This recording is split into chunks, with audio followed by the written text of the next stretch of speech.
एक हस्बैंड ने अपनी वाइफ के लिए मेरी ऐड देखकर मुझे ऑर्डर किया कि भाई आ जाओ मसाज के लिए। तो उनके चूड़ा पहन रखा था, तो मसाज करते करते उन्होंने बोला कि मेरी वाइफ को एक्स्ट्रा सर्विस चाहिए। वो दादा केड़ा बंदा दुनिया ते जी जी, एक नहीं है, हद से ज़्यादा है। कौन सी दुनिया में हम कहाँ घूम रहे हैं हमें तो पता ही नहीं है यार। वैसे ये बड़ा बदनाम कीता है स्पा सेंटर, क्योंकि पूरी दुनिया में मेरे ख्याल से बदनाम है स्पा सेंटर कि सेक्स रैकेट चलाते हैं। सर इस बदनामी के लिए मैं आपको बताता हूँ कि सबसे बड़ी बात है कि फ़ॉरेन और यहाँ पे काफ़ी बड़ा फ़र्क है। आज तक सुनने में नहीं आया कि वहाँ पे एक छोटी बच्ची का रेप हुआ है। यहाँ पे उस चीज़ में बहुत बड़ा एक बवंडर बना रखा है सेक्स को लेकर। 2006 से मेरे फादर साहब की डेथ हो गई थी और आज से 2008 से मम्मी की मैरिज हो गई 2007 से। तो मेरे एक चाचा ताया जी हैं, तो उन्होंने मुझे अडॉप्ट कर लिया था। बट वहाँ पे कुछ ज़्यादा प्रॉब्लम्स ऐसी हैं कि अगर पशुओं के पट्ठे लेकर आऊँगा तभी रोटी मिलती है, अदरवाइज नहीं रोटी मिलती थी। जब काफ़ी मार पिटाई होनी शुरू हुई तो फिर रातों रात में भागा।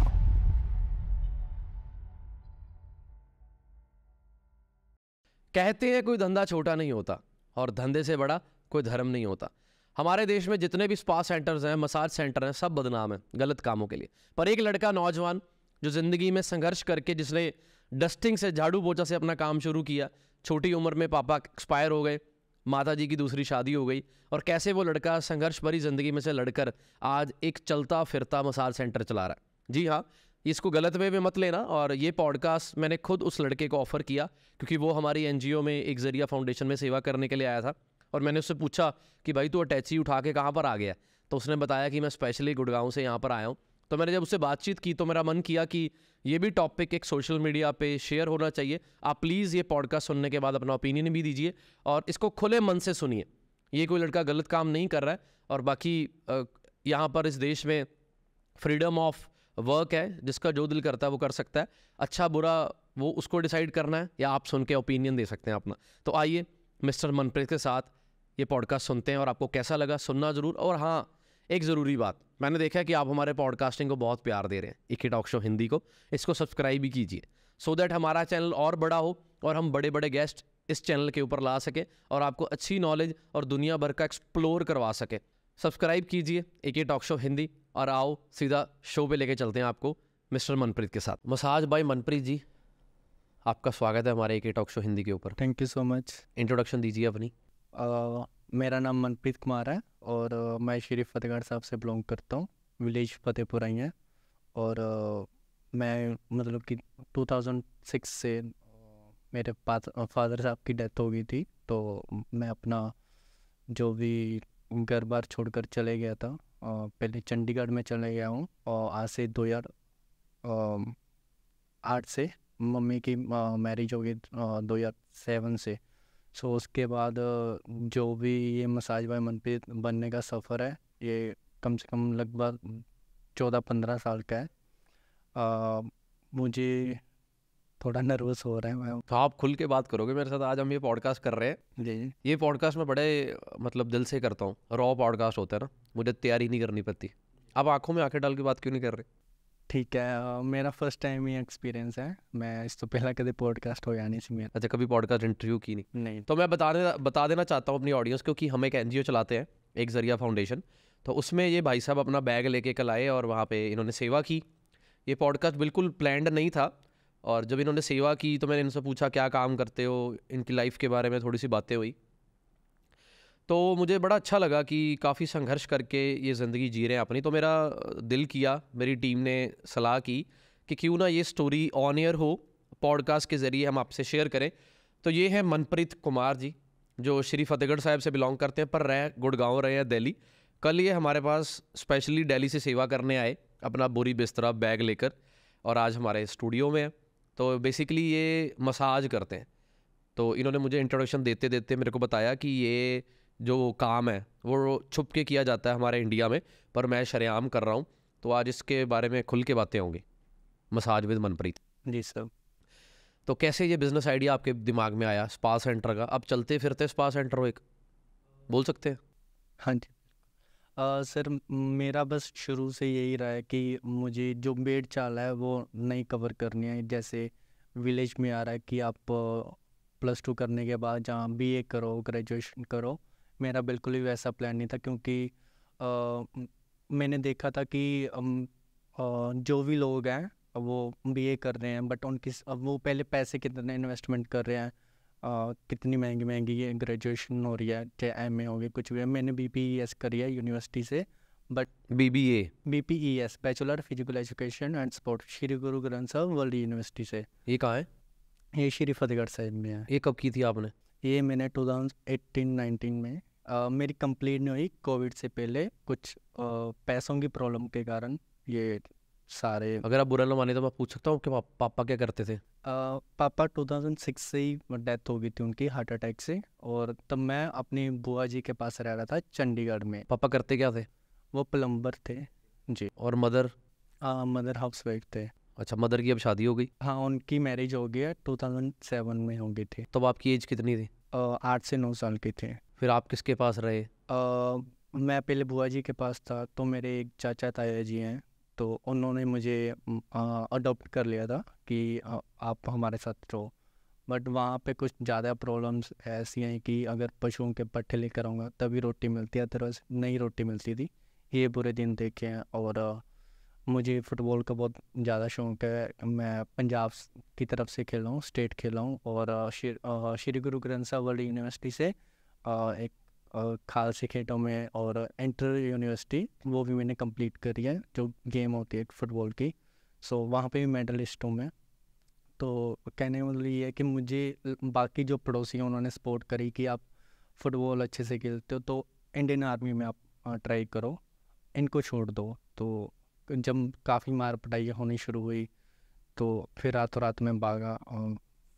काफ़ी जो अच्छे अच्छे लोग हैं फतेहगढ़ साहिब में, एक हैं एडीसी उपकार सर, वो बहुत बड़े ऑफिसर हैं जिन्होंने मेरी स्टडी करवाई, +2 11th हर एक चीज़। तो उन्होंने यूनिवर्सिटी में एडमिशन दिलवाया मेरा, तो जिसकी वजह से मुझे यूनिवर्सिटी पढ़ने का मौका मिला। और फुटबॉल का ये था कि मेरा कुदरती एक्सीडेंट हो गया था, जो मेरा लास्ट टाइम चल रहा था कि 21 साल से पहले आप ट्रायल कवर कर सकते हो, अदरवाइज आपकी एज ओवर हो जाएगी। और इसके कारण ही मैं मेरा जो गेम का सपना था, इंडियन आर्मी का सपना था, वो सारा चूरो। एज कितनी है अब आपकी? अभी मेरी 25 है। 25 ईयर। बड़ा संघर्ष किया आपने तो ज़िंदगी में। जी सर, मेरी फर्स्ट जो भी झाड़ू पोछे से शुरू हुई थी। एक बसी पठाना में है मैम, उनके दोनों एक जुड़वा भाई हैं, बेटे सॉरी, और वो एडवोकेट हैं। उनके घर में मैंने पहली जॉब करी थी आज से काफ़ी साल पहले, 6 से 7 साल पहले। काम क्या था, डस्टिंग का, झाड़ू पोछे का। तो वो करके फिर आगे उनसे लिंक, अच्छे रेफरेंस मिलते गए, पहरावे का पता चला कि कैसे अपना ड्रेसिंग सेंस होना चाहिए, कैसे बात करनी है, और एनवायरनमेंट कैसा रखना है हमें, ये सारा सब। आजकल फिर क्या कर रहे हो आप? आजकल मैंने 11 जून से ओपनिंग करी है। ये 11 जून इसी साल? मेरा ये था कि जो सिद्धू मूसेवाला भाई का बर्थडे था, तो उसमें ये था कि मुझे किसी भी हालत में तब अपना लाइफ को चेंज करना है। और उससे पहले मैं पेशेंट केयर कर रहा था, जो बुजुर्गों की देखभाल करनी होगी। उसकी कोई डिग्री थी कि बस वैसे एक्सपीरियंस था? नहीं, मेरे पास जीडीए का सर्टिफिकेट था। मैंने चंडीगढ़ से, मतलब कि कोविड में मैंने पेशेंट केयर करी और किसी ने जॉब दिलवाई थी मुझे। तो अच्छा, आप घर से भागे कब थे? घर से मैं भागा था 2017 में। कहाँ गए भाग के? फतेहगढ़ साहिब ही चले गया था मैं, बट मैं थोड़ा सा, जब मार ज़्यादा पड़नी शुरू होगी तो मैंने एक बार पुलिस कंप्लेंट करा दी थी अपने चाचे ताया जी के पास। तो फिर वो मेरे से डरने लग गए थे। उसके बाद फिर मेरे जो मतलब कि बुरे दिन की उल्टी गिनती वो ख़त्म हो गई थी, क्योंकि मार अगर पड़ती थी तो मैं सीधा थाने चले जाता था, जहाँ से मुझे सपोर्ट मिलनी शुरू हो गई। और बाद में लोगों ने गाइड करा। बेसिकली ज़्यादा सहारा मुझे गुरुद्वारा साहिब ने दिया है, जहाँ से मुझे तीनों टाइम का खाना मिलना, रहना, और बाकी और भी बहुत बड़े भाई थे तो जिन्होंने। गुड़गांव कब शिफ्ट हुए आप? गुड़गांव जैसे जैसे मैं अपने आप को और देखता गया कि भाई मुझे अपनी लाइफ में कुछ करना है। तो फिर मैंने कुछ चीज़ें सर्च करी कि पूरे इंडिया में, एशिया में पॉश एरिया कौन सा है। उसमें 2-3 शहर आए, जिसमें बेंगलोर आया, गुड़गांव आया, नोएडा आया। तो वहाँ मैंने फिर सोचा कि वहाँ पे मैं ट्राई करूँगा, कि मैंने कुछ बनना है, मुझे भीड़ चाल नहीं चलना है कि बीए करो उसके बाद सैलरी कितनी है, 15,000, उससे पहले 3-3 लाख आप लगाओ, ऐसा मेरा बिल्कुल आप प्लान नहीं फतेहगढ़ साहिब से गुड़गांव का सफ़र कब शुरू हुआ? था। गुड़गांव से पहले चंडीगढ़ का सफ़र था। वहाँ से मैंने जब पेशेंट केयर कर रहा था, तब जो मेरे विलेज में चाचा ताए थे, उनके यहाँ ना मसाज करता था मैं, फुट लेग वगैरह जो। मतलब देसी जो घरों में कह देते हैं कि जो पैरों की जी मसाज जी कर। जी, पैरों की होगी। और हाँ, ऐसे मसाज करते करते मुझे वहाँ से मुझे जो अपने आप में पहचाना है, जैसे KFC में उन्होंने कितना स्ट्रगल करा, जो उनके ओनर थे, तो कितने सालों बाद उनको एक सक्सेस मिली। तो ऐसे मुझे आज, चाहे उन्होंने जैसा मर्जी किया, फिर भी मैं गॉड गिफ्टेड मानता हूँ कि मैं एक बहुत अलग दुनिया से चल रहा हूँ। कि जो मैं मांगता हूँ अपने भगवान से, फतेहगढ़ साहिब से, है ना, तो वो मेरा पूरा हो जाता है। कि हाँ, यही बहुत बड़ी मेरे लिए लेसन था कि मैंने वहाँ से कुछ सीखा। चाहे मेरे साथ बुरा हुआ, अच्छा हुआ, बहुत कुछ सीखा मैंने। सीखने के बाद फिर क्या किया, जब पेशेंट केयर करने चंडीगढ़ में मैं गया, 24 आवर ड्यूटी होती है, उसमें खाना पीना सब कुछ मिलता है। तो जब किसी क्लाइंट को ना सोल्स वगैरह कुछ हो रखी थी प्रॉब्लम, तो मैंने वहाँ पे मसाज करी। उन्होंने एक 500 रुपया फ़ीस दी, जबकि उस टाइम में बहुत ज़्यादा फ़ीस होती है, आज से 5 से 6 साल पहले। तो जब वो मुझे 500 रुपया मिला, उसके बाद फिर मैंने उनसे बात करी कि 24 घंटे की जो भी, वो भी एक आ रही थी भेड़ चाल में, मुझे थोड़ा सा अपने आप को स्कैन करना था कि भाई मैं कर क्या रहा हूँ अपनी लाइफ में, कि किसी को 24 घंटे दे रहा हूँ। यहाँ पे जो पेशेंट केयर की कंपनी है, आप जॉब करो बट पैसे उतना नहीं मिलते, बहुत बड़ा कमीशन रख लेते हैं, ठीक है। तो फिर भी जब मैंने मसाज करी उनके, उन्होंने मेरी बहुत ज़्यादा तारीफ़ करी। तारीफ़ करने के बाद फिर मैंने उनको ही बोला कि मुझे लाइफ में कुछ करना है, भी ऐसे ऐसे मेरा कोई नहीं है।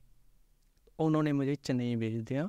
चंडीगढ़ सेक्टर 15 की बात है, 12-13, सॉरी, सेक्टर 12-13 में एक बहुत बड़ी फैमिली है जिन्होंने मुझे चेन्नई भेजा। सारी फीस उन्होंने कवर करी, उन्होंने मसाज का कोर्स करवाया, और प्लस फ्लाइट टिकट्स, वहाँ का 6 मंथ का रेंट, सारा कुछ उन्होंने पे वाह करा। यार। जी हाँ, कितने अच्छे लोग भी हैं ना दुनिया में। हाँ, बहुत फतेहगढ़ साहब से शुरुआत जो हुई, वो बहुत अच्छे लोगों से ही हुई। वाह यार, मतलब कितने अच्छे लोगों की कहानी सुन के मुझे वैसे ही अच्छा लगने लग जाता है यार। वैसे ये बड़ा बदनाम कीता है स्पा सेंटर, क्योंकि पूरी दुनिया में ही मेरे ख्याल से बदनाम है स्पा सेंटर कि सेक्स रैकेट चलाते हैं। जी जी, सर, इसके लिए है ना, कोई आगे नहीं था आना चाहता अपने फेस को लेकर। और एक बात, सच्ची बात है, बार बार मैं सिद्धू भाई का नाम नहीं लूँगा, बट ज़्यादा मोटिव मुझे सिद्धू भाई के गानों से ही मिला है। कि एक उनका बहुत प्यारा डायलॉग था, उन्होंने स्टेज में शेयर करा था कि अ, अ, दो तरह के राजे हैं, कि एक तो होता है कि हम अ, दो तरह के राजे ने। हाँ हाँ, दो तरह के राजे होंगे ने। एक है कि ਜਿਹੜਾ ਸਾਨੂੰ ਨਹੀਂ ਪਰਵਾਹ ਰਾਜਾ ਕੋਈ ਵੀ ਹੋਵੇ ਦੇਖ ਲਵਾਂਗੇ। ਦੇਖ ਲਵਾਂਗੇ ਵੀ, ਇੱਕ ਤਾਂ ਹੋਵੇ ਵੀ ਤੁਸੀਂ ਰਾਜੇ ਹੋ, ਹਨਾ, ਵੀ ਉਸ ਹਿਸਾਬ ਨਾਲ ਚੱਲੋ। ਵੀ ਦੂਜਾ ਰਸਤਾ ਇਹ ਕਿ ਸਾਨੂੰ ਨਹੀਂ ਪਰਵਾਹ, ਜਿਹੜਾ ਮਰਜ਼ੀ ਹੋਵੇ ਰਾਜਾ।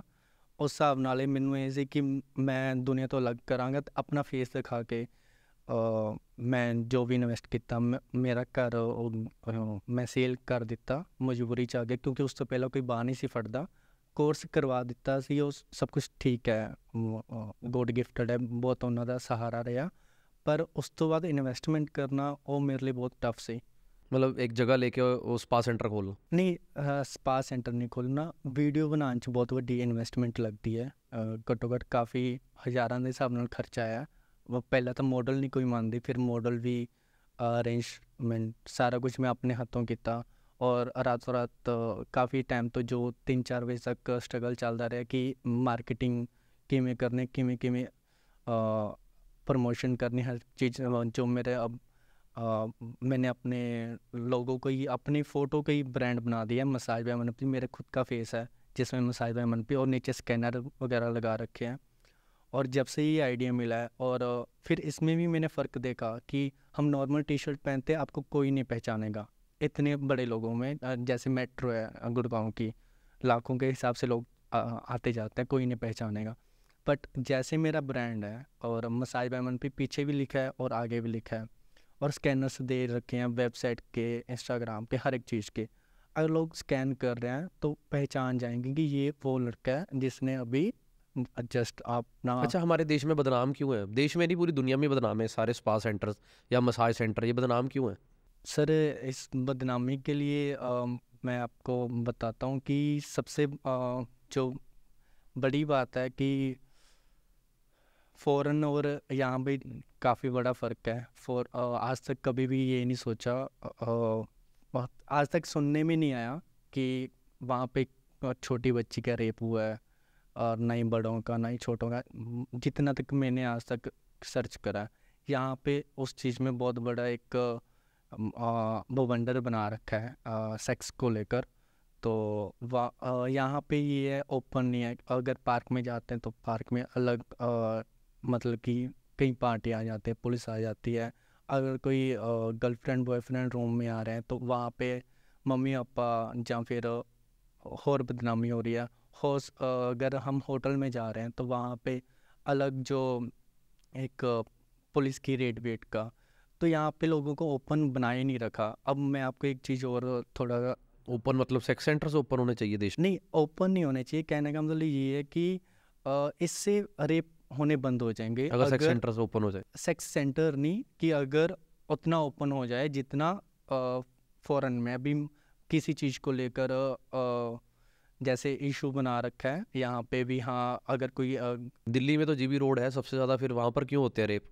नहीं, वहाँ पे भी सर अब एक छोटा सा एग्जांपल ये है कि फ़ॉरेन में एक $1 की बियर की बोतल है, $1 की आई थिंक पानी की बोतल है, $1 की कोक की बोतल है। वहाँ पे लोग के दिमाग, जिनको शराब पीनी है वो शराब पीते हैं $1 में, जिनको पानी पीना है पानी पियेंगे, जिनको कोक पीना है कोक पियेंगे। बट यहाँ पे लोगों के दिमाग में, अगर यहाँ पे इंडिया में 10 रुपये की बियर की बोतल कर दें, 10 रुपये पानी की बोतल कर दें, 10 रुपये की कोक की बोतल कर दें, तो लोग जो जिस चीज़ का बढ़ावा दे रखा है, मान लो शराब का, बियर का, तो लोग बियर को कैप्चर करेंगे, काफ़ी कैच करेंगे। पर मेरे को लगता है कि जैसे यहाँ पर बियर कितने की होगी, 100-150 रुपये की होगी, कितने की है? मैंने आज तक नशे को हाथ नहीं लगाया फॉर तो एग्जाम्पल 150-200-300 रुपये की तो होगी। तो आपको लगता है अगर सस्ती होगी तो लोग इसको कम पीनी करेंगे कि ज़्यादा पीनी शुरू कर देंगे? ज़्यादा ज़्यादा पीनी शुरू करेंगे। वही कह रहा हूँ कि लोगों के दिमाग तक उस चीज़ उतना ओपन नहीं कर रखा है कि हाँ भाई जिस चीज़ की ज़रूरत है सिर्फ उतना ज़रूरत अपना रख लो, लोड के मुताबिक उतना नहीं है। अब पर मुझे बात नहीं समझ आई, ये कनेक्शन कैसे हुआ सेक्स रैकेट का बियर के साथ? मैं वही बता रहा हूँ कि इसको सेक्स को लेकर ना बहुत बड़ा एक हुआ बना रखा है कि हाँ भी ऐसा हो गया तो पता नहीं क्या ही हो गया। और यही मैं कहना चाहता हूँ कि अगर कई चीज़ें मुझे बस ये दिमाग पे कंट्रोल होना चाहिए कि हर एक चीज़ें जो पॉजिटिव साइन में जाएं, कि अगर हम किसी के साथ बुरा कर रहे हैं, हमारी फैमिली भी है। आजकल तो एक ऐप भी है ना इंस्टाग्राम पे शायद, जो घर पे जाके लोगों को मसाज देते हैं, तो आपने ये आइडिया वहाँ से कॉपी किया? सर मेरी उन्होंने ईगो हट करी थी। 2 कंपनी हैं, बहुत फेमस हो रखी हैं, बहुत ज़्यादा बड़ी कंपनीज हैं। तो मैं जब चंडीगढ़ में मेरा कोर्स चेन्नई में कंप्लीट हो गया था, उन फैमिली ने मुझे एक रेफरेंस दिया कि वहाँ जाकर आप जाओ, वहाँ पे आप जॉब अप्लाई कर लो, ठीक है। तो फिर क्या किया, वहाँ पे मैं गया चंडीगढ़ से स्पेशल, वहाँ से जर्नी मेरी शुरू हुई गुड़गांव की। जब मैंने सर्च किया कि भी यहाँ पे ये कंपनी काफ़ी अच्छा रन कर रही है और अच्छी इनकम भी है, बट वहाँ पे 45,000 एंट्री फीस है। अगर आप कैश नहीं दे सकते तो आप लोन करवाओ, वो लोन करवा के देते हैं। मतलब अगर आपने उनके साथ काम करना है तो वो कंपनी है? काम करना है तो आप पहले वो क्या सिक्योरिटी फीस है? सिक्योरिटी फीस नहीं, वो किट वगैरह देंगे, सब कुछ देंगे। तो ये चीज़ है। तो फिर मेरा ये रहा कि भाई अगर छोटी सी भी कंप्लेंट कर दी कहीं, देखो क्लाइंट भी कम नहीं है। अगर थेरेपिस्ट को अगर गलत बोला जाता है, क्लाइंट भी कम नहीं है। वो एक्स्ट्रा सर्विस के लिए बहुत मजबूर करते हैं, या फिर बोलते हैं कि हमारे इन बॉडी पार्ट पे मसाज कर दो, और अगर नहीं करते हैं तो कंप्लेंट हो जाते हैं, जिससे कंपनी बैन ही कर देती है। आप आपने 45,000 लोन से दिया है, चोरी करके दिया है, कमा के दिया, उनको कोई फ़र्क नहीं अच्छा, पड़ता। मतलब एक बंदा मसाज करने घर गया किसी जेंट्स की, क्या लेडीज भी? नहीं, जो कंपनी है वो मेल को मेल देते हैं, फीमेल को फीमेल देते हैं, बट अच्छा, क्रॉस नहीं देते? क्रॉस नहीं देते। बट क्रॉस कैसे, कई फैमिलीज ऐसी हैं, हस्बैंड वाइफ, किसी हस्बैंड के लिए, मतलब कि एक वाइफ ने अपने हस्बैंड के लिए एक कंपनी से है ना लड़की को ऑर्डर किया, बट वहाँ पे 3 से 4 जाने, मतलब कि और थे उनका, जेंट्स? हाँ जेंट्स, उन्होंने रेप कर मतलब दिया। एक, अच्छा, रेप कर दिया? रेप कर दिया, और वो बात उन्होंने निकलने नहीं दी, इतना मतलब एक लड़की ने, एक वाइफ ने अपने लिए मसाज बुक की कि एक लड़की भेज दो मेरी मसाज के लिए, और वहाँ पे अपने हस्बैंड को दे दिया? अपने हस्बैंड को दे वो दिया। ऐसी कौन सी लेडीज है दुनिया में? मैं आपको बताता हूँ, मेरे पास ये कोई रिटर्न प्रूफ है कि सिर्फ बात ही है? नहीं नहीं नहीं, ये तो सर आप न्यूज़ में भी, ये कंपनियां ऐसा है, गुड़गांव में चल रहा है, ये रातों रात किसी को भी खरीद लेंगी। जैसे अब वो पोर्श गाड़ी का एक केस हुआ था, वो रातों रात वो बोल दिया कि भी ड्राइवर गाड़ी चला रहा था, जबकि उसके बेटा था, और ड्रिंक का भी बोल दिया था कि कुछ ड्रिंक नहीं कर रखी है। वो गुड़गांव में इतना पोर्श है ये वहाँ। क्या स्टोरी थी, समझाना ये लेडीज वाली। लेडीज़ वाली, फिर मेरे साथ भी ऐसा हादसा हुआ है, मैं अपनी बताता हूँ हकीकत। एक हस्बैंड वाइफ थे, उन्होंने नई नई शादी हो रखी, तो चूड़ा पहन रखा था, स्पा में आए वो, तो तब देखो ना, तो मुझे तब एक्स्ट्रा सर्विस का पता है, जब मैं चेन्नई से आया प्रॉपर अच्छे से उन्होंने जो भी समझा रखा था। जो एक्स्ट्रा सर्विस के बारे में पता चला वो गोवा में जाकर पता चला, जो वहाँ पे मैं काफ़ी लोकेशन विज़िट कर चुका हूँ, बट ज़्यादातर, हाँ, जो मैं हस्बैंड वाइफ की बात कर रहा हूँ, तो एक हस्बैंड ने अपनी वाइफ के लिए मेरी ऐड देखकर मुझे ऑर्डर किया कि भाई आप आ जाओ मसाज के लिए। मैंने कहा ठीक उसकी है। वाइफ के लिए? उसकी वाइफ के लिए, गुड़गांव में, मैं गुड़गांव की बात कर रहा हूँ, तो उनके चूड़ा पहन रखा था। तो मसाज करते करते उन्होंने बोला कि मेरी वाइफ को एक्स्ट्रा सर्विस चाहिए। वो दादा केड़ा बंदा दुनिया ते? जी जी, एक नहीं है, हद से ज़्यादा है कौन अब सी तो, दुनिया में हम कहाँ घूम रहे हैं, हमें तो पता ही नहीं है। इसीलिए। तो फिर क्या हुआ मेरे साथ, मैंने सबसे पहले सब कुछ रोका, क्योंकि सारा एक्सपीरियंस मुझे चेन्नई का था जो भी था। तो उन्होंने क्या बोला कि मेरी वाइफ को मसाज चाहिए।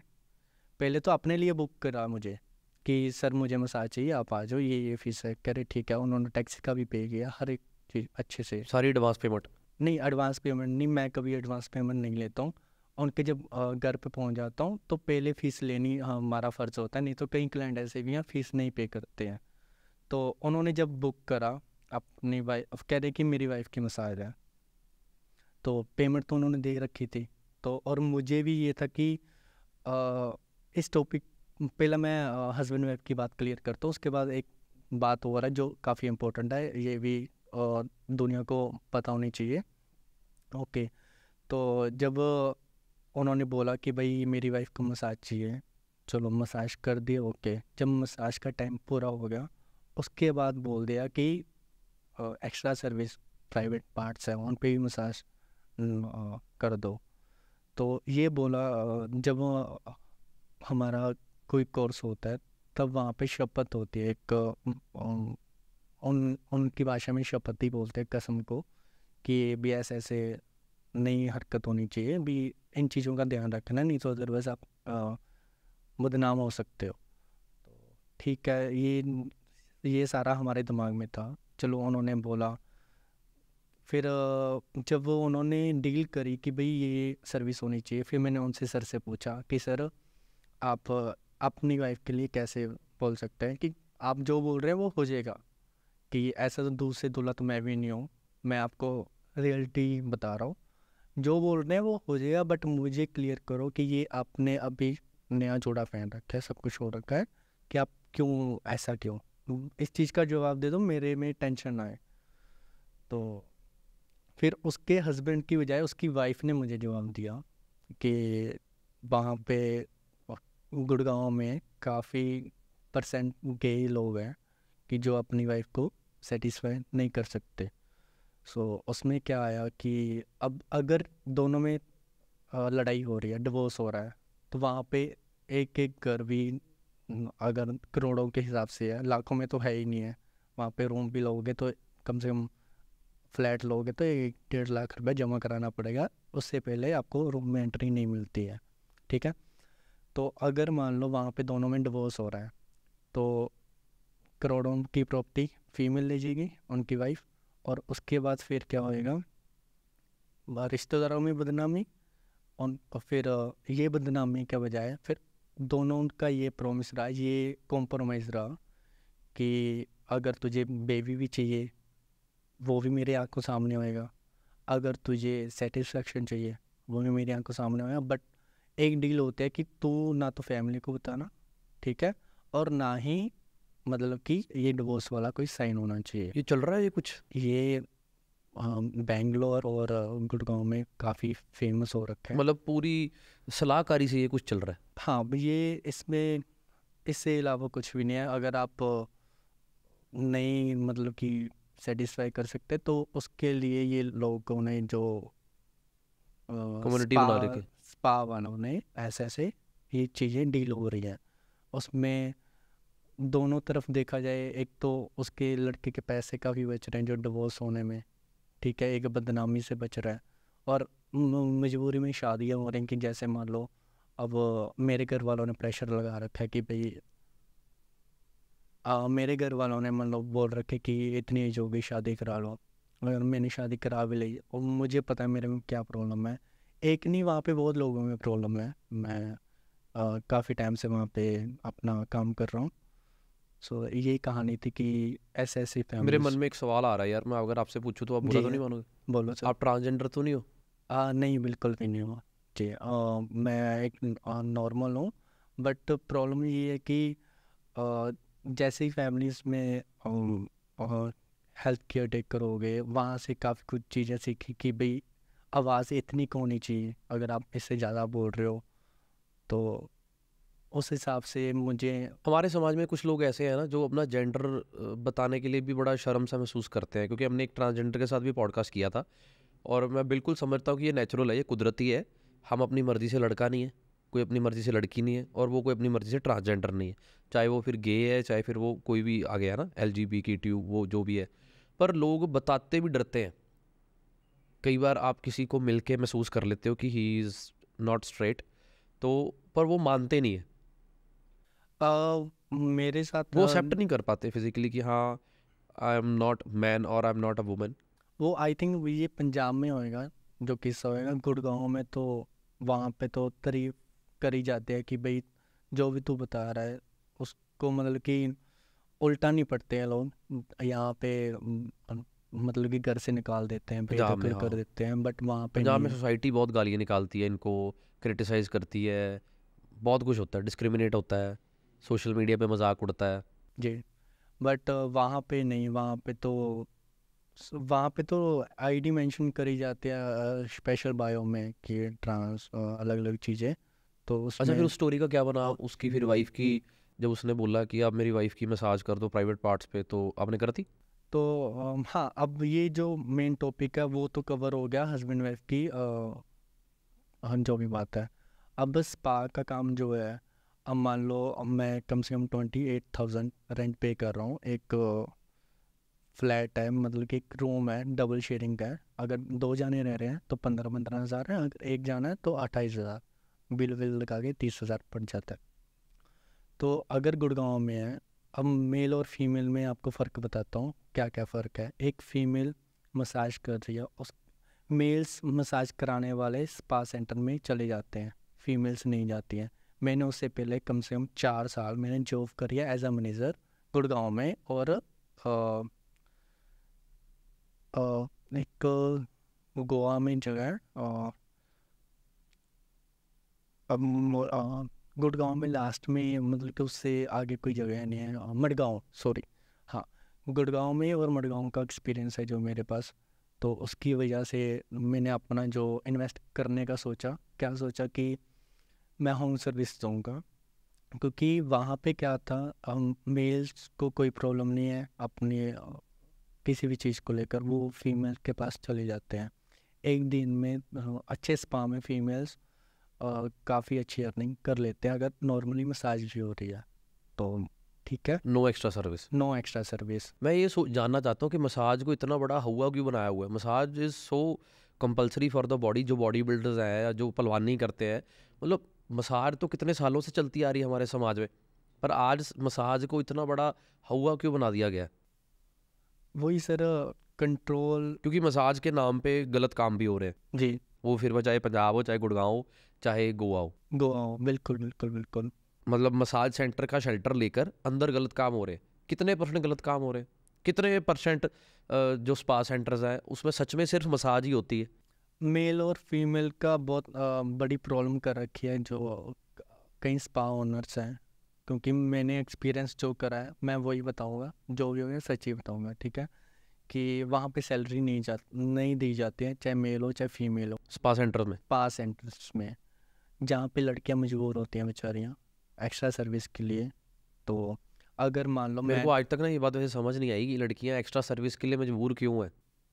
क्योंकि उनको रातों रात बहुत अमीर बनना है, बहुत ज़्यादा अमीर बनना इसको है। मजबूरी का नाम दिया जाता है, वो गलत है ना? बहुत ज़्यादा गलत है। मेरा खुद का वैसे ये पर्सनल ओपिनियन है, पता नहीं इसको कैसे रिएक्ट किया जाएगा, पर भगवान ने बॉडी तो लड़कों को भी दी है, लड़की को भी दी है, पर हाथ पैर मेहनत दी है ना, तो मेरे को लगता है मजबूरी का नाम देके ये गलत काम नहीं करने चाहिए कि घर पे मजबूरी है, गरीबी है, माँ की मेडिसिन आनी है, जैसे हम फिल्मों में देखते हैं कि हम तो मजबूरी में ये काम कर रहे हैं। यार मतलब झाड़ू पोछा लगा लो इससे अच्छा तो। मुझे इनमें दोनों में फ़र्क पता चला है। जो बाकी फीमेल्स हैं जो एक बेचारी जॉब कर रही है, 20-25 हज़ार में जॉब कर रही है, उनको स्टेटस दिखाने के लिए जो स्पा में लड़कियां काम करते हैं, दोनों में ऐसा नहीं कि सारे ओनर ही ख़राब है, ऐसा नहीं कि सारी लड़कियां ही ख़राब हैं, दोनों का ही मैं अभी क्लियर कर रहा हूँ कि जो ओनर्स हैं उन्होंने 1% भी सैलरी नहीं देनी, वो कम से कम 500 रुपया लेते हैं। एक क्लाइंट देंगे तो वो 500 रुपया लड़की से खुद ले लेंगे। इसकी वजह से लड़कियां मजबूर होती हैं एक्स्ट्रा सर्विस के लिए, ठीक है। अगर ओनर्स सैलरी दे रहे हैं तो भी लड़कियां सर्वाइव करने को राजी नहीं है। मान लो कि एक स्टाफ को कितनी सैलरी दे दें, अगर 10 स्टाफ हैं तो 30-30 अगर हज़ार सैलरी दे रहे हैं, तो या तो काम ज़्यादा चलना चाहिए, पब्लिक ज़्यादा होनी चाहिए, तब मतलब सर्वाइव होएगा ओनर का काम। लड़कियां भी 30 हज़ार में काम नहीं करना चाहते। जो 1,000 एक दिन का बन रहा है 30 हज़ार के हिसाब से, ठीक है, पूरे महीने का, बट लड़कियां चाहते हैं कि 15-15 हज़ार एक दिन का हो, जो मेरे साथ हादसे हो चुके हैं, क्योंकि मैं एज अ मैनेजर ही मैंने जो डीलें करी हैं, कि वो खुद बोलते कि हमें सैलरी नहीं चाहिए, हमें मैनेजर के साथ भी ऐसा होता है कि भाई आप मुझे क्लाइंट दे देना कि जिसकी वजह से मैं तेरे को अलग से कमीशन दे दूँगी। ये चीज़ें भी होती रही हैं, बट मेरे साथ जब भी डील हुई है मेरे साथ क्लेश ही हुआ है। मैं कई चीज़ें जो खून में थी, जैसे पंजाब में जो जो चीज़ें सीखी हैं, तो उसकी वजह से काफ़ी क्लेश ही हुआ है मेरे साथ। बट अदरवाइज़ क्या होता है कि एक लड़की 25-30 हज़ार रुपया अच्छी सैलरी पे जॉब कर रही है अलग कंपनीज में, चाहे पॉलिसी बाजार हो, कोई भी कंपनी में वो मेहनत से कर रही है। बट एक लड़कियों का एटीट्यूड है, अगर मेरा भी ओपन में काम है, ऐसा कोई इंडिया में लड़का नहीं है जो ओपन में मसाज कर रहा है, अपना फेस दिखा रहा है, बट मैंने इस चीज़ का डर निकालना था, जिसका मुझे पॉजिटिव साइन आया। गर्म पॉजिटिव नेगेटिव दोनों आए होंगे? नेगेटिव कम आया, मुझे पॉजिटिव ज़्यादा आया। मतलब लड़के कभी भी मैंने भी आज तक कुछ सुना नहीं है कोई मसाज लड़का शरेआम आके कोई इंटरव्यू पॉडकास्ट कर रहा हो। हाँ, मुझे सर वही चीज़ थी कि जिससे लोग डर रहे हैं, मेरा उल्टा है कि भाई मुझे कोई परवाह नहीं है अभी मेरे सामने कौन है। ये तो वो बात जो होगी कि सिद्धू एक बदनाम प्रोफेशन है, पूरा फुल बदनाम प्रोफेशन है ना ये वाला स्पा सेंटर। ये लोगों ने बना रखा है। मतलब आज की डेट में तो फुल बदनाम है ना, रोज रेडें पड़ रही हैं, रोज खबरें आ रही है, रोज पुलिस रेड कर रही है। पंजाब की बात कर रहा हूँ, तो उस प्रोफेशन में आप चले गए दूध के धुले हुए कि भाई मैं तो साफ सुथरा काम करूँगा। हाँ, मेरा ओपन में काम है, जो जिसने भी पर जैसे आपने बोला कि मैं दूध का दुला नहीं हूँ, तो मेरे को वो बात अटकी हुई है। फिर वो आपने जो चूड़े वाली लड़की थी फिर उसके साथ मॉरली और एथिकली कॉम्प्रोमाइज़ किया? नहीं, कॉम्प्रोमाइज़ देख, हाँ, जो मैं आपको डील कर रहा था कि एक जो ओनर है वो सैलरी वगैरह नहीं देते, तो लड़कों की तो हद से ज़्यादा मजबूरी है, क्योंकि फीमेल्स मसाज के लिए नहीं आती स्पा में, क्योंकि उनको अपनी सेल्फ रिस्पेक्ट काफ़ी इंपॉर्टेंट है। उनको रेट वेट का डर होता है कि हम क्लाइंट्स की बात कर रहा हूँ, मेल के पास एक फ़ीमेल है, उसके पास 4 क्लाइंट आ रहे हैं, अगर वो प्रॉपर मसाज भी कर रही है तो एक दिन में वो 5 से 10 हज़ार बड़े आराम से कमा सकती है नॉर्मल मसाज का, क्योंकि लड़कियों को हज़ार हज़ार रुपये टिप मिल जाती है। अब मेल का क्या है, एक तो फीमेल आ नहीं रही, अगर आ भी रही हैं तो उसमें भी जो मसाज हो रही है, मसाज के एक हफ्ते में अगला कैसे अपना खर्चे पानी निकाल सकता है, मेल स्पा में नहीं सरवाइव कर सकता मेल। सो इसीलिए जो मैंने जो गोवा में चीज़ें सीखी एक्स्ट्रा सर्विस को लेकर कि अगर मेरे पास दिन में 4 क्लाइंट आए, मैं कभी भी जो गोवा में चीज़ें हुई जो एक्स्ट्रा सर्विस सीखी समझे, ठीक है, क्योंकि मुझे भी अपना खर्चा कवर करना है। ऐसा नहीं है, मैं मजबूरी का नाम नहीं दे रहा हूँ, बट इस चीज़ पे जो मैंने इन्वेस्ट करा उस चीज़ की भी रिकवरी चाहिए। रेंट जो क्या कहते हैं पीजी वाले हैं जो अ, अपना पीजी वाले जो हमारा क्या कहते हैं उसे पीजी वाले, एक तो पीजी वाले हो गए, फ्लैट वाले रेंट हाँ रूम। फ्लैट, हाँ पीजी वाले हैं फ्लैट वाले हैं, वो तो अगर 1 तारीख को रेंट ना आए तो अगले दिन वो रूम खाली करता है। इस चीज़ के डिप्रेशन टेंशन को लेकर ये हाथ साफ करने पड़ते हैं, ये मजबूरी होती है, क्योंकि मेरे पास अगर चाहे मेल हो चाहे फीमेल्स हो चाहे कोई भी हो चाहे ट्रांस हो, वो दिन में मेरे पास 3 से 4 क्लाइंट आ रहे हैं तो मैं एक्स्ट्रा सर्विस के लिए नहीं बनाऊँ। तो अगर हफ्ते में एक बार आ रहा है, मैं बाकी लड़कों की भी बात कर रहा हूँ, सिर्फ मैं अपनी बात नहीं कर रहा हूँ।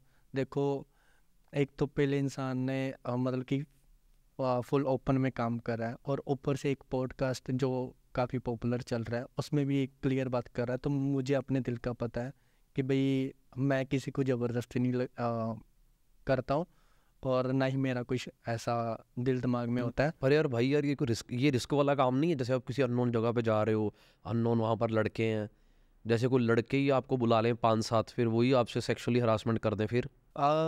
मेरे पास ऐसा है कि मैं कई चीज़ें दिमाग से काफ़ी चल रहा हूँ कि वहाँ के जो मार्केट में है, मतलब कि ऑफिसर्स हैं, उनको मैं मसाज करता हूँ, उनके साथ एक अच्छे से डील हो रखी है कि सर ऐसा ऐसा है कि मैं आपके मसाज कर सकता हूँ, अगर कोई मेंटली या रश करे कोई पेमेंट ना दे तो आप प्लीज़ थोड़ी सी हेल्प कर सकते हैं, तो ये चीज़ का सहारा रहता है। और अगर आपको किसी ने पकड़ ही लिया, जैसे आप गए कहीं पे, वहाँ पर 4-5-10 लड़कों ने सेक्सुअली हरास करने के लिए आपको पकड़ लिया, फिर लड़कों के साथ भी तो रेप होता है। हाँ लड़कों के साथ भी होता है, बट ऐसा है कि सर अगर डरेंगे तो फिर घर पे ही रह सकते हैं ये आप प्रोफेशन इसीलिए चूज़ किया क्योंकि आपको अच्छा लगता है मसाज करना? नहीं नहीं, मुझे ये था कि मुझे सिर्फ पूरे 24 घंटे में या 12 घंटे में 2 अपॉइंटमेंट्स आए, जो मेरा चंडीगढ़ से 24 घंटे की जो जॉब कर रहा था उसमें छोड़ने का क्या फ़र्ज़ था कि एक मेरी सैलरी 15,000 बन रही है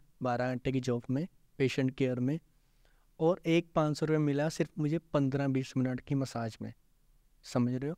तब से मुझे आया कि यार अगर उन्होंने जैसे रेफरेंस दिया कि ये लड़का मसाज अच्छी करता है, इससे मसाज करा के देखो, तो फिर मेरा ऑटोमेटिक ये चीज़ हुआ है, जहाँ तो मैं फिजियोथेरेपिस्ट बन जाऊँ, जहाँ आप मैं पैसों के लिए शिफ्ट हुए हो पेशेंट केयर से मसाज मुझे केयर? हाँ मैं आपको क्लियर कट कर दूँ कि मैं पैसों के लिए हूँ, क्योंकि मुझे 24 घंटे पहले तो मैं जॉब कर रहा हूँ, उस जॉब में ही वो लोग सैलरी नहीं प्रॉपर दे रहे, बड़ी बड़ी कंपनी वाले काफ़ी अच्छा कमीशन रख रहे हैं, उसमें भी बहुत खून निचोड़ा जाता है। एक तो इंसान 24 घंटे जाकर जॉब कर रहा है, 12 घंटे सॉरी, वो डायपर भी चेंज कर रहा है, हर एक चीज़ कर रहा है, अगर कितना ये सोच कर ही देखो कि अगर कोई इंसान हर एक चीज़ पट्टियाँ कर रहा है, किसी का ब्लड साफ़ कर रहा है, टॉयलेट साफ़ कर रहा है, रात को 4-4 घंटे बाद 2-2 घंटे बाद भी पेशेंट उठ जाता है, क्योंकि वो पेशेंट है, वो नॉर्मल नहीं है। अगर नॉर्मल इंसान तो चलो 7-8 घंटे सोता है, तो मैं वहाँ से इरीटेट हुआ हूँ कि भाई मुझे तो वो चीज़ करना है कि मैं एक दिन में 2 अपॉइंटमेंट आए, 2,000 मेरा बने और मैं हाँ इंजॉय करूँ, मतलब कि कहीं पे भी जाऊँ। आप क्या चार्ज कर रहे हो मसाज का? मेरा जो मेरी 90 मिनट की मसाज स्टार्टिंग होती है, 120 और 180 मिनट रहती है। 180 मिनट कितने हो गए? 3 घंटे? 2.5-3 घंटे ऐसे रहती है, और 90 मिनट से शुरू होती है। उसमें प्रॉपर एक्सरसाइज होती है, और प्रॉपर जो भी फिजियो के बेसिक स्टेप्स हैं वो रहते हैं, स्ट्रेचिंग होती है, फिर प्रॉपर मसाज और होती है। चार्जेस? 3500 रहता है 90 3500। मिनट। हाँ, तो और अगर आप दूसरे शहर जा रहे हो फिर वो ट्रैवलिंग अलग? वो ट्रैवलिंग अलग देते हैं। और उसमें मैं अगर ट्रैवलिंग करता हूँ तो सिर्फ उनको एक ही एडवाइस देता हूँ कि आप प्लीज़ एक ग्रुप्स जो होते हैं, मेल ग्रुप फीमेल मसाज करवा लो, कपल्स, 4-5 हाँ दोस्त इकट्ठे हो जाओ। 4-5 एक साथ हो रहे तो अफोर्डेबल प्राइस रहते हैं कि तो जो आप एक दिन में कितनी मसाज कर सकते हो? 4 से 5 में बड़े आराम से कर सकता हूँ। 4 तो 5 भी मैंने कर रखी हैं। फ्राइडे सैटरडे संडे काफ़ी अच्छे दिन होते हैं। तो आप जून से काम कर रहे हो, जून जुलाई अगस्त चल रहा है? नो नो नो नो, मैं पार्ट टाइम तो मेरा पेशेंट केयर से, मैं रात को तो 12 घंटे मेरी ड्यूटी रह रही है, ठीक नहीं, है। पेशेंट केयर अब कर रहे हो? पेशेंट केयर की नहीं, अभी जब से ओनर बना हूँ तब से मैं नहीं कर रहा हूँ। उससे पहले मेरी नाइट ड्यूटी रह रही थी, अंतारा कंपनी है, सो वहाँ से मैं नाइट ड्यूटी करता हूँ 12 घंटे की। और डे में जो भी अपॉइंटमेंट्स होती हैं, ऐड रन कर रहा हूँ, खुद ही हर एक चीज़ मैनेज कर रहा हूँ, सोशल मीडिया। कितनी मसाज कर चुके हो आज तक, कितने लोगों की? ये अनगिनत है। आइडिया? आइडिया होएगा, आइडिया भी 300। 300 इंटू 3500 करिए, कितना हो गया? नहीं, वो 35। और सुनिए सुनिए जो एज अ ओनर, जो ये 11 जब से वीडियो का बजट बना ना, मेरा बजट था 35-40 हज़ार। ये पता नहीं 1.25 लाख के आसपास कैसे पहुंचे। शूट करवाया आपने? शूट क्यों मैंने करवाया आपने? प्रॉपर 1.25 लाख का शूट ही करवा लिया, अभी काम नया था, आपने सोचा नहीं कि अभी नो रुक नो जाओ? नो नो, मुझे ये था, देखो एक मैंने स्टूडियो बुक करा, उसने रेंट अलग लिया 15 हज़ार। मॉडल्स कोई पहले मानती नहीं थी अपना फेस दिखाने के लिए, तो फिर वो मॉडल ने साथ दिया, उन्होंने अलग पैसे लिए, है ना। तो फिर मार्केटिंग के अलग हो गए, कैमरामैन के अलग हो गए, वीडियो एडिटर के अलग हो गए। कितनी इन्वेस्टमेंट हो चुकी है अभी तक आपकी चलते फिरते मसाज सेंटर की? ये हो चुके हैं कम से कम 1.5 लाख के आसपास मेरे पास बिल्स जो 1.5 कवर लाख हो रुपए? चुके हैं। हाँ, तो 1.5 लाख। रिकवर हो रहे हैं अब इस काम से? रिकवर सेटिस्फाई हो कि बहुत नहीं? अच्छे हो रहे हैं कि खुश हो इस काम से कि नहीं? हाँ, मुझे खुश है कि पैसे मैं, बन रहे हैं हाँ मैं, कि अभी स्लो है? नहीं अभी नहीं, अभी इतना नहीं है, बट इतना सेटिस्फाई हो कि ड्रॉबैक्स क्या है इस काम के? मतलब ड्रॉबैक्स मतलब क्या कमियां क्या है लोगों की तरफ से, क्या क्या आपको नुकसान दिखने को मिल रहा है? टच वुड आज तक तो कोई ऐसा नुकसान हुआ है भी नहीं है। और काफ़ी जो लोग अप्रिशिएट कर रहे हैं कि भाई ये तो पहले फॉरेनर ही बोलते हैं मुझे कि ये फ़ॉरेन में मसाज हो रही है, फिर उस लिए स्पेशल्स मैंने बायो में लगाया कि भाई ये लुधियाना, चंडीगढ़, गुड़गांव में अवेलेबल हैं सर्विस। किसी क्लाइंट ने सर्विस लेके पैसे नहीं दिए है वैसा? हाँ, मेरे साथ 2-3 बार हुआ है। क्या हुआ? तो वो मुझे हॉस्पिटल में बुलाया गया कि भाई मसाज करनी है, सो मसाज मैंने करी, तो पैसे कह रहे कि फ़ोन ख़राब है, मतलब कि मम्मी लेके गए हुए हैं, ठीक करवाएंगे। आज तक उनके पैसे नहीं आए, फिर भी मैंने छोड़ा कि अब मैं क्या ये बोलूँ कि बुरा लगा इस चीज़ को लेकर। फीमेल्स भी हैं जिन्होंने पैसे नहीं दिए, इसलिए अब थोड़े से ये बना दिया है रूल कि अगर मैं आप पे ट्रस्ट करके आप 10-12 किलोमीटर आपसे दूर आ रहा हूँ, तो अब जब मैं आपके डोर पे आ रहा हूँ तब आप पेमेंट कर दीजिए, उसके बाद आप जो भी सर्विस ले सकते हैं। यार जैसे हमारे देश में फीमेल्स को लेकर थोड़ा सा लॉ सॉफ्ट कॉर्नर पे है, तो जैसे किसी फीमेल की मसाज करते करते आपको कभी महसूस नहीं हो कि अगर ये रेप का इल्ज़ाम लगा दे आपके ऊपर कि भाई जितने जेब में पैसे हैं निकाल? नहीं, ऐसा तो नहीं हुआ है वैसे। हाँ, देखो सामने वाले का। मेरे तो मन में बड़े बड़े ख्याल आ रहे हैं यार कि जितना रिस्क वाला काम कर रहे हो, सॉरी आप। जी जी जी, मैं समझ रहा हूँ आपकी बात को, पर उसमें जो वहाँ की गुड़गांव की पुलिस है ना, बहुत अच्छे से साथ दे रही है। जब उनको पता चलता है ना कि ये बंदा ओपन में मसाज कर रहा है, ओपन में वीडियोस बना रखे और पैन इंडिया सर्विस रह कोई रही है। सर्टिफिकेशन है आपके पास? हाँ, मेरे पास सर्टिफिकेशन है, और मेरे पास रेड क्रॉस का है और यूनिवर्सिटी का है। जो वैसे कभी हुआ है स्पोर्ट्स इंसिडेंट? नहीं, ऐसा नहीं हुआ है। हाँ, शक जब हुआ है कभी यहाँ पर जब महसूस? से मैंने प्रोफेशनली काम ये ऑफिशियली शूट करवाया, तब से ऐसा कोई भी जो सर्विस को लेकर, क्योंकि ये अब ब्रांड बन चुका है। उससे पहले जो भी अ, मतलब कि गोवा का जो भी मैंने सीख रखा था हर एक चीज़, वो मैं एक्सेप्ट करता हूँ कि हाँ अभी उसमें इंसान मजबूर है भी, फीमेल भी और मेल भी। मुझे सैलरी पसंद है कि मेरा अगर 30,000 मेरी सैलरी है एज अ मैनेजर, और मेरा रेंट निकल जाएगा। अगर जिसकी सैलरी नहीं है कोई और ऊपर से क्लाइंट्स नहीं आ रहे हैं, तो वो मतलब सर्वाइव नहीं कर सकता अच्छे से। आप अकेले बैग उठा के कल से लुधियाना आए हुए हो, कौन है आपके साथ, मतलब जिससे आप बातें करते हो, दिल के करीब कौन है? मदर चले गए, पापा चले गए, भाई की डेथ हो गई, सिस्टर है। अब मेरा एक छोटा भाई है अनमोल कुआत्रा, जिससे मैं 3-4 दिन से बात कर रहा हूँ। उससे पहले भी जब मैं गुड़गांव से निकलने वाला था, एक छोटी सी वीडियो देखी मैंने, वो जिनका बच्चे का बेबी का सिर काफ़ी बड़ा था। तब भी ये मन था कि यार ऐसा कुछ साधन हो कि 10-15 मिनट में हम पहुँच जाऊँ। तो ऐसा कुछ भी नहीं था, तो फिर इसकी वजह से मेरा यही मन था कि किसी भी हालत में वो बच्चे को मिल कर आऊँ, उसका जितना भी हो सके मैं 10-15 अच्छा, मिनट ये में। पॉडकास्ट का मैनिफेस्ट किया था आपने, सोचा था? नहीं, मेरा ये नहीं था मैंने सोचा, बट इतना पता था कि आप ऐसा कुछ करने वाले हो कि जिन्होंने स्टार्टअप करियर जो, विद अनमोल। हाँ, करियर विद अनमोल। मैं ऑडियंस को बता दूं कि ये पॉडकास्ट ना जमा ही अनप्लैंड है। क्या हुआ, कल रात को ये भाई साहब हमारी एनजीओ में आए, बैग इन्होंने उठाया हुआ, और मैं इनसे बातचीत कर रहा हूँ, तो बातचीत की तो मेरे को यार बड़ी मोटिवेशन मिली इनसे कि कैसे स्ट्रगल कर रहा है, बैग उठा के घूम रहा है, परसों से लुधियाना आया हुआ है, रात को सोया भी नहीं, खाया भी नहीं, पिया भी नहीं, बस मिलना है, अनमोल से मिलना है। तो टीम ने मुझे बताया और मैं मिला, और मेरा मन किया कि मैं एक वार्तालाप करूँ। हो सकता है कुछ लोगों को ये कन्वर्जेशन पसंद ना आए, क्योंकि हमारे पंजाब में थोड़ा सा क्या है, पंजाब में पॉडकास्टिंग को लेकर अभी बाउंड्री सेट है, खुल के पॉडकास्टिंग अभी शुरू नहीं हुई है। तो मेरे को लगता है कि जैसे ये टॉपिक्स हैं, है ना, मसाज टॉपिक, तो ये मेरे को लगता है कि शायद पंजाब वाली ऑडियंस एक्सेप्टेंस नहीं कर पाती। तो पंजाब के बाहर वाली जो ऑडियंस, मेरा खुद का मन था, इन्होंने नहीं बोला मुझे पॉडकास्ट के लिए, और मैं किसी के बोलने से पॉडकास्ट करता भी नहीं हूँ। हमें मेल्स आती हैं, हमारी टीम देखती है कि क्योंकि जब मैं किसी बड़े इंसान के साथ करता हूँ तो लोग बोलते हैं यार ये तो सिर्फ सेलिब्रिटीज़ के साथ करता है। जब मैं किसी आम के साथ करता हूँ तो ये कहते हैं तो सिर्फ आम लोगों के साथ ही करता है। पर मैं जमा मर्जी का मालिक हूँ, जिसके साथ मेरा जो दिल करता है मैं उसके शो पे जाता हूँ या उसको अपने शो पे बुलाता हूँ।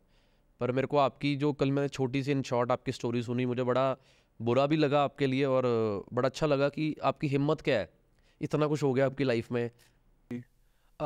मुझे बस ये था कि मैं जैसा मर्जी हूँ अपने आप को एक्सेप्ट करता हूँ कि मैंने टच वुड गॉड गिफ्टेड ये मेरे दिल दिमाग में जो उन्होंने परमात्मा ने बनाया है कि आज तक एक चावल के दाने जितना कोई नशा पता नहीं किया, जिन्होंने मेरे साथ बहुत बुरा कर रखा था, चाहे विलेज में हो चाहे कहीं पे भी हो, वो बहुत गंदे गंदे वाले नशे कर रहे हैं। मैं फिर भी मानता हूँ कि मेरे जो मम्मी पापा हैं वो एक परमात्मा बनकर ही मतलब कि मेरा साथ दे रहे हैं। नहीं तो बस ये टचवुड नज़र भी ना लगे, ना ही मैं ऐसे किसी रास्ते में जाऊँ। और हाँ, एक चीज़ और था कि अ, जैसे मेरे पापा की डेथ हुई काफ़ी छोटी एज में, 2006 में, और 22 चल बसा। जब देखा कि उनकी जो बॉडी पार्ट्स हैं वो बिल्कुल मिट्टी हो चुके हैं। मैंने आपको कल भी बताया था कि मैं 2018 से आपको फॉलो कर रहा हूँ। पहला मैसेज मेरा 2018 में हो रखा था आपको कि God bless you Veer ji.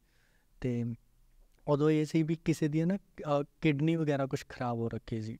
ਤੇ ਫਿਰ ਕੀ ਹੋਇਆ ਜਦੋਂ ਮੈਂ 18 ਸਾਲ ਦਾ ਹੋਇਆ ਤੇ ਮੈਂ ਨਾ ਪੀਜੀਆਈ 'ਚ ਗਿਆ ਕਿ ਮੈਂ ਆਪਣੀ ਬੋਡੀ ਡੋਨੇਟ ਕਰਨੀ ਹੈ ਕਿਸੇ ਵੀ ਹਾਲਤ 'ਚ। ਉਹਨਾਂ ਨੇ ਮੈਨੂੰ ਭਜਾ ਦਿੱਤਾ ਸੀ, ਕਹਿੰਦੇ ਕਿ ਇੱਦਾਂ ਨਹੀਂ ਹੋ ਸਕਦਾ ਵੀ ਤੂੰ ਇਹ ਛੋਟਾ ਹੈ, ਤੇਰੀ 18 ਸਾਲ ਦੀ ਏਜ ਨਹੀਂ ਹੋਈ ਹੈ। ਇਹ ਟਾਈਮ ਪਿਆ ਸੀ 1 ਦਸੰਬਰ ਨੂੰ ਮੇਰਾ ਬਰਥਡੇ ਜੋ ਵੀ ਹੁੰਦਾ, ਅਤੇ ਉਹਦੇ ਵਿੱਚ ਟਾਈਮ ਸੀ। ਫਿਰ 1 ਦਸੰਬਰ ਨੂੰ ਵੀ ਗਿਆ, ਮੈਂ ਕਿਹਾ ਅੱਜ ਮੇਰਾ ਬਰਥਡੇ ਹੈ ਔਰ ਮੈਂ 18 ਸਾਲ ਦਾ ਕਵਰ ਹੋ ਚੁੱਕਿਆ ਕਿ ਇੱਦਾਂ ਮੈਨੂੰ ਬਸ ਡੋਨੇਟ ਕਰਨਾ, ਕਿਉਂਕਿ ਮੈਂ ਅਗਰ ਪੂਰਾ ਹੋ ਵੀ ਰਿਹਾ मेरे जो भी सवाह ना होए और किसी को ऑर्गन्स मेरे किसी के काम आ जाए। हाँ, मेरे किसी के काम आ जाए।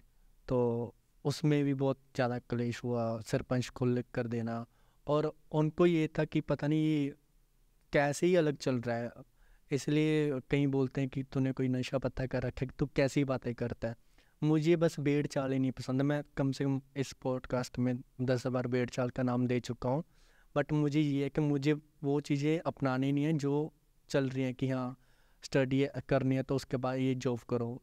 नेवर, मैं कभी भी जॉब ना करूँ। जॉब करी, वहाँ से एक्सपीरियंस मिला, बट मुझे ये था कि कल को जो भी मेरा काम बने आगे और मैं लोगों को काम देने वाला बनूँ। बस यही मेरा मेन। आज खुश हो आप अपनी लाइफ में? हाँ, बहुत ज़्यादा खुश हूँ आगे कि क्या करना चाहते हो, कितनी बड़ी अपनी कंपनी खोलना चाहते हो? आपको लगता है कि लोग एक्सेप्ट कर पाएंगे आपको?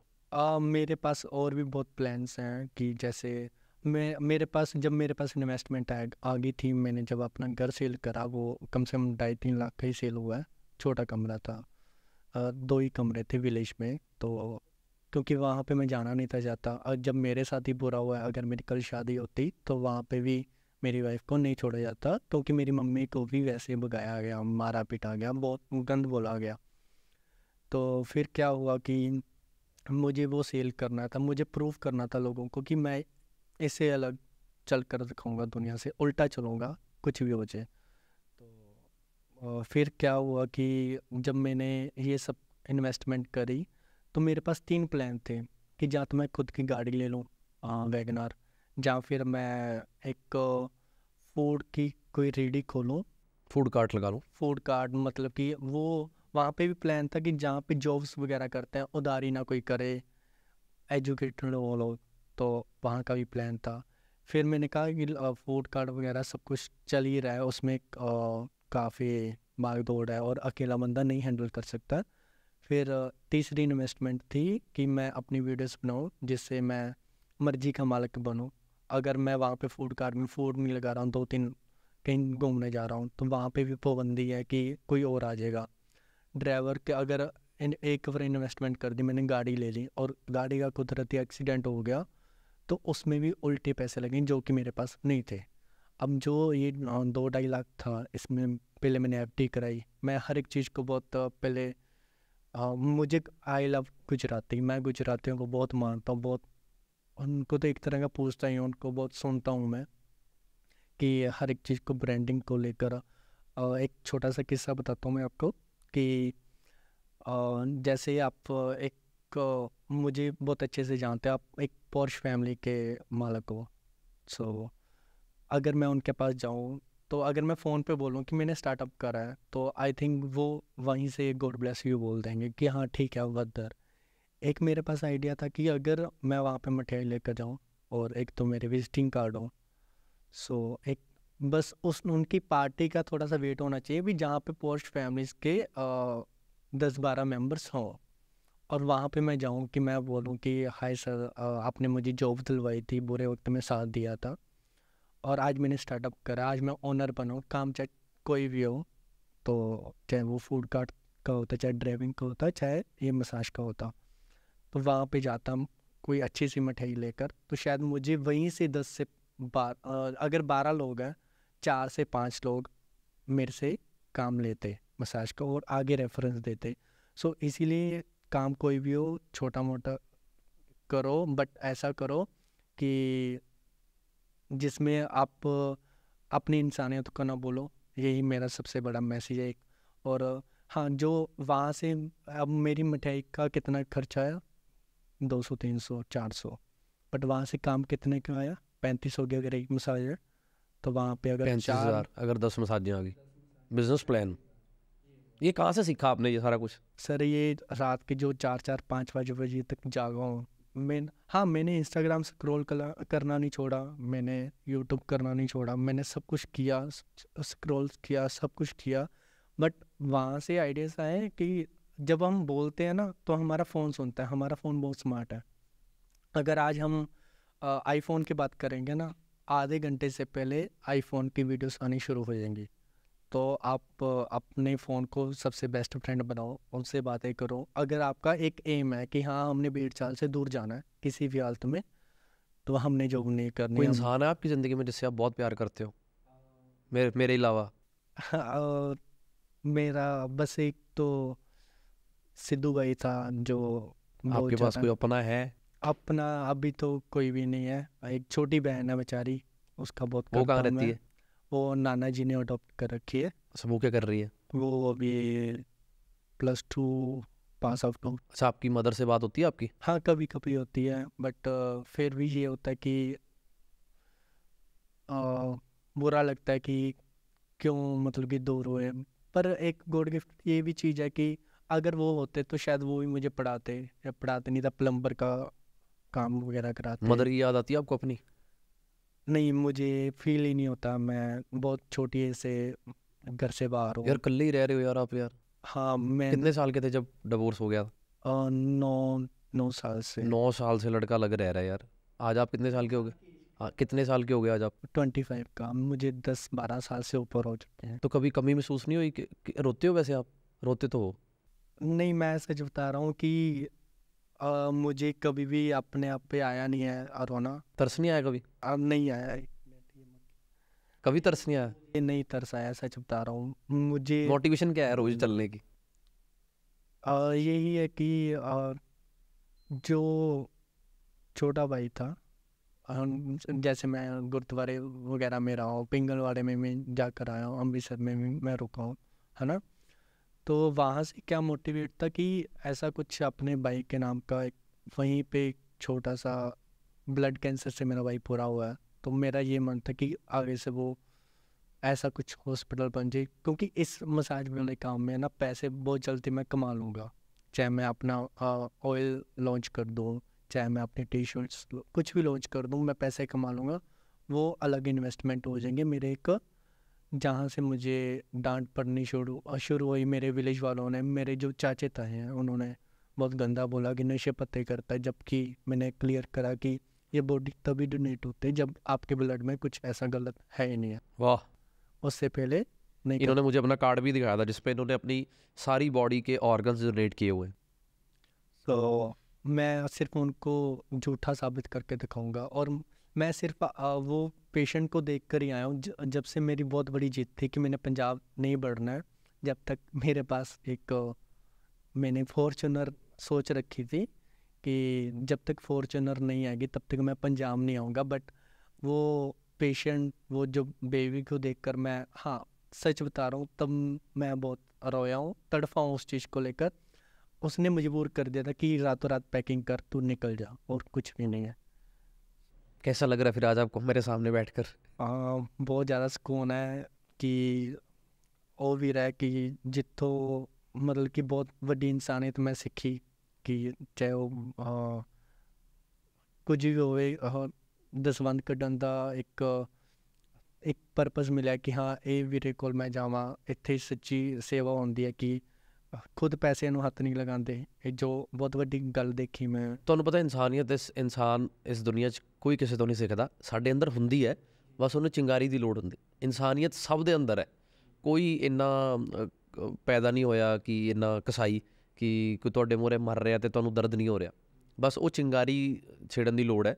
और वो मेरे को लगता है कि यार बाकमाल इंसान हो यार, आप इतनी मेहनत कर रहे हो। और मैं तो आपके लिए दुआ ही कर सकता हूँ, प्रार्थना कर सकता हूँ, अरदास कर सकता हूँ कि आपकी नीयत को भगवान ज़रूर फल दे, और आप जैसे जितने भी नौजवान अपनी लाइफ में लड़ रहे हैं अपने हालातों से, और वो कामयाब हों।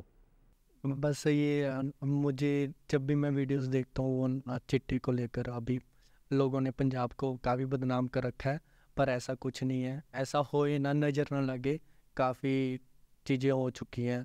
और गैंग वार को लेकर मेरा ये रहता है कि प्लीज़ हाथ जोड़कर बेनती है, आप एक बार पीजीआई एमरजेंसी गेड़ा मारो। मैंने कल भी वीडियो में बोला था, एक बार जाओ ना, जो भी बड़े से बड़ा गैंगस्टर है कुछ भी है, एक बार पीजीआई गेड़ा मारा जाओ, आप वहीं सब कुछ तड़फ जाओगे, आप रुक जाओगे कि भाई वहाँ पर जाना ही तो मुश्किल है बाजी। हॉस्पिटल इंसान जाता है मजबूरी में, खुश होकर कौन जाता है? मजबूरी में जब जो इंसान जाता है तो मजबूर होता है। हॉस्पिटल का वैसे खुशी में कोई चक्कर लगाता है कि आज मेरा बर्थडे है चलो हॉस्पिटल में चले, लोग तो बाहर से भी नहीं गुजरते हॉस्पिटल के। पर मेरे को लगता है इंसान को हफ्ते में, महीने में या लाइफ में एक बार भी जो बंदा चला गया ना, पर मेरे को लगता है भाजी बहुत लोग जाते भी हैं। जैसे अब शमशान घाट तो जनरली सारे ही जाते हैं, महीने में एक आधी बारी किसी ना किसी की डेथ हो जाती है। वहाँ पर जाके क्या सीखते हैं?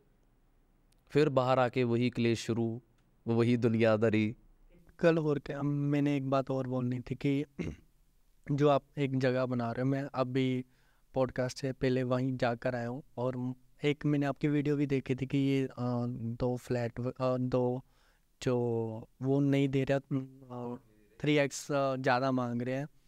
वही ये है कि अगर बाई चांस उनको कुछ हो रहा है, मान लो कुछ भी हो रहा है, तो वो कैसे मतलब सरवाइव करेंगे कि अरे इतनी पाजी बड़ी ऐसी ही दुनिया है, इंसानियत। मैं आपको बता नहीं सकता कैसे कैसे एक्सपीरियंसेस हो रहे हैं हमारे साथ।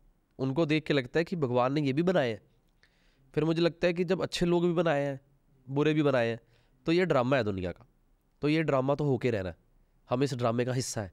बस ये खुश नसीब है हम कि इस ड्रामे में हमें अच्छा रोल मिला हुआ है। शुक्र करो हमें विलन का रोल नहीं मिला, किसी के नुकसान करने का रोल नहीं मिला, किसी के दिल दुखाने का रोल नहीं मिला। हमें रोल मिला है किसी का अच्छा करने का। जो बुरा कर रहे हैं उनको भी रोल उस भगवान ने ही दिया। पर बात ये है कि हम अपना कर्म करें, क्योंकि ये जो फिल्म है ना, दुनिया अर्थ की फिल्म है, इस डायरेक्टर को ही पता कि क्या बन रहा है। जब भी कोई एक्टर रोल प्ले करता है ना किसी फिल्म में, उसको पूरी स्टोरी नहीं पता होती कई बार। मैंने भी एक फिल्म में काम किया है, तो वहाँ पे आर्टिस्ट आते थे, अपना सीन लेते थे, पढ़ते थे, एक्ट करते थे, चले जाते थे। डायरेक्टर उनको पूरी स्टोरी नहीं सुनाता था बैठ के कि ऐसे होगा, ऐसे होगा, ऐसे होगा, ऐसे होगा।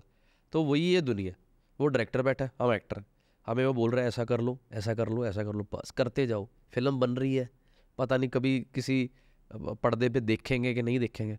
पर अच्छा लगा आपसे बात करके। आप और कुछ शेयर करना चाहते हैं हमारी ऑडियंस? अब बस एक छोटी सी पंक्ति है जो मैंने गुरुद्वारा साहिब में सीखी है। जेता समुंद सागर निरभरिया, तेते अवगुण हमारे, दया करो कुछ मेरा पावे, डुबते पत्थर तारे। मेरे को होर मैं कुछ नहीं सी मंगया। ਜਦੋਂ ਭੋਰਾ ਸਾਹਿਬ ਮੈਂ ਮਤਲਬ ਮੇਰੀ ਹਮੇਸ਼ਾ 2 ਵਜੇ ਦੀ ਸੇਵਾ ਰਹਿੰਦੀ ਰਹੀ ਹੈ, ਤੇ ਪਾਲਕੀ ਸਾਹਿਬ ਨੂੰ ਮੋਢਾ ਲਗਾਉਣਾ ਹੁੰਦਾ ਸੀ। ਉਤੋਂ ਮੈਂ ਕਾਫੀ ਕੁਝ ਮੰਗਿਆ। ਮੈਂ ਫੋਰਨ ਜਾਣ ਲਈ ਮੰਗਿਆ ਕਿ ਬਈ ਮੈਂ ਫੋਰਨ ਜਾਣਾ, ਮੈਨੂੰ ਇੱਦਾਂ ਦਾ ਕੰਮ ਦਿਓ। ਪਤਾ ਸੀ ਬੈਕਅਪ ਕੁਝ ਵੀ ਨਹੀਂ ਆਇਆ ਪੈਸਿਆਂ ਨੂੰ ਲੈ ਕੇ, ਪਰ ਉਹਨਾਂ ਨੇ ਪੇਸ਼ੈਂਟ ਕੇਅਰ ਦੀ ਜੋਬ ਲਗਵਾਈ।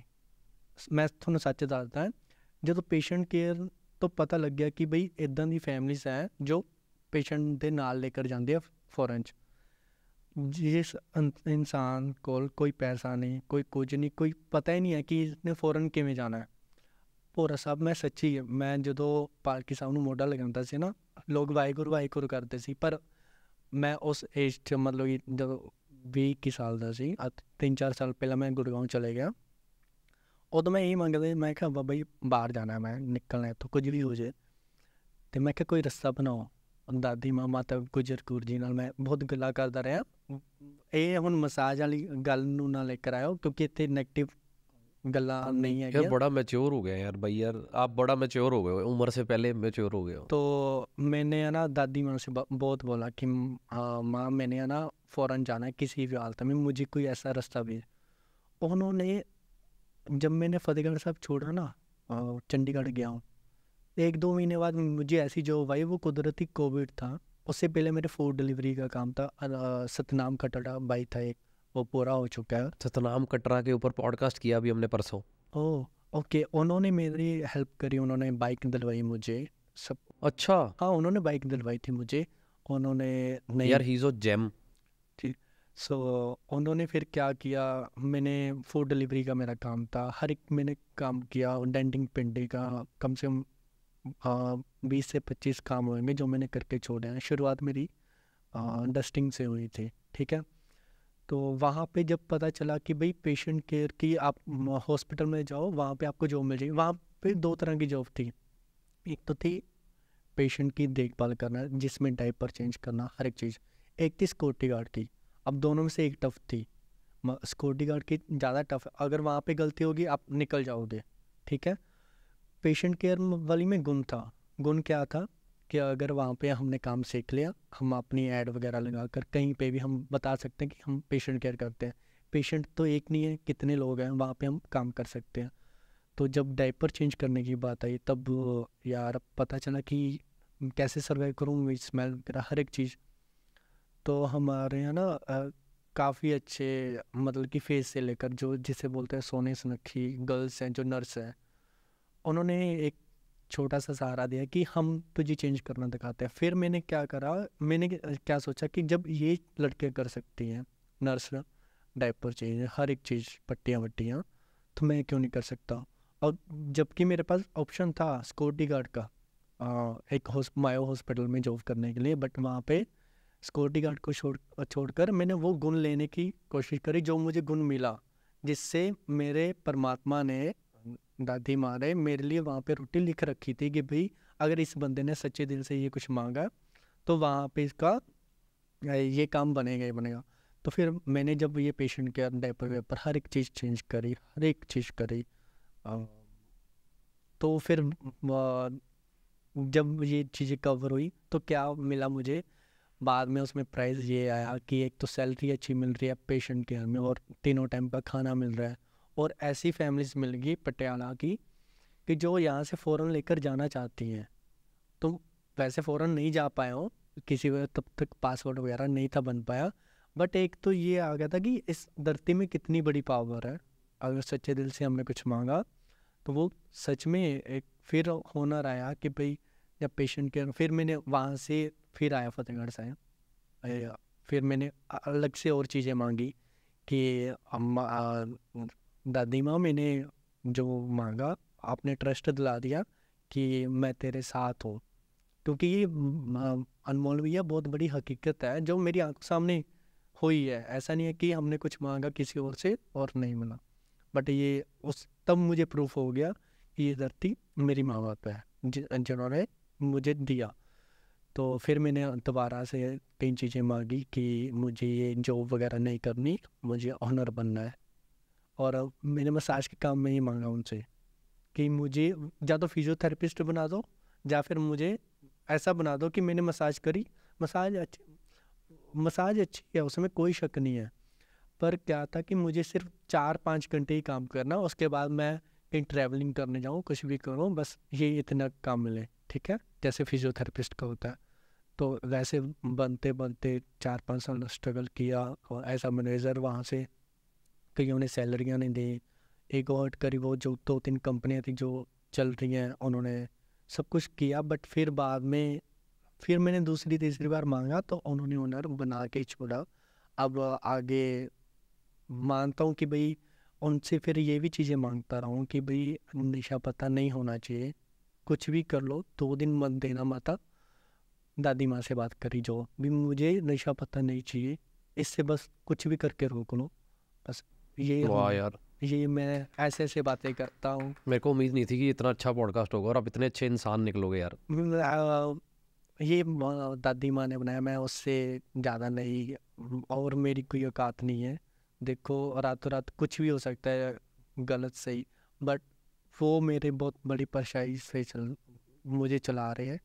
जो मांगता हूँ हकीकत में जब चीज़ें हो रही है ना मौलवी रे, मैं उससे तड़प रहा हूँ कि भाई ये कैसे हो गया। अगर वहाँ पे ऐसे सिर्फ जो दीवार है उस पर मैंने मत्था लगाया, मैं बात कर रहा हूँ, पालकी साहब मेरे कंधे पे है, तब ऐसे बात कर रहा हूँ, ऐसे नहीं जैसे कल वीडियो में सिर मेरा नीचे था तब बातें कर रहा था कि दादी माँ मुझे ओनर बनना है, मुझे अपना फ़ौरन जाना है, मुझे ये जॉब चाहिए भी जिसमें इतना नाश्ता।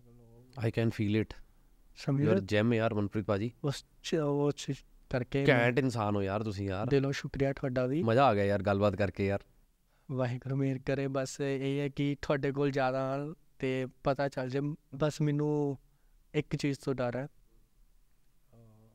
ਜਿਹੜੇ ਰਸਤਿਆਂ 'ਚ ਜੋ ਲੜਾਈ ਵਗੈਰਾ ਜਾਂ ਫਿਰ ਕਿਸੇ ਵਾਇਲੈਂਸ ਹੋ ਗਿਆ, ਕੁੜੀਆਂ ਨਾਲ ਛੇੜਖਾਨੀ, ਹਰ ਇੱਕ ਚੀਜ਼, ਬਸ ਇਸ ਚੀਜ਼ ਤੋਂ ਥੋੜ੍ਹਾ ਬਚਾ ਕੇ ਮੈਂ ਬਾਰ-ਬਾਰ ਇਹੀ ਕਹਿ ਰਿਹਾ ਯਾਰ ਫੈਨ ਤੁਸੀਂ ਸਿੱਧੂ ਮੂਸੇ ਵਾਲੇ ਦੇ, ਫੈਨ ਤੁਸੀਂ ਅਨਮੋਲ ਗਵਾਤਰਾ ਦੇ। ਵਾਇਲੈਂਸ ਤੋਂ ਨਹੀਂ ਡਰਨਾ ਯਾਰ, ਇਹ ਤਾਂ ਜ਼ਿੰਦਗੀ ਦਾ ਦੌਰ ਹੈ, ਚੱਲਦਾ ਰਹਿਣਾ।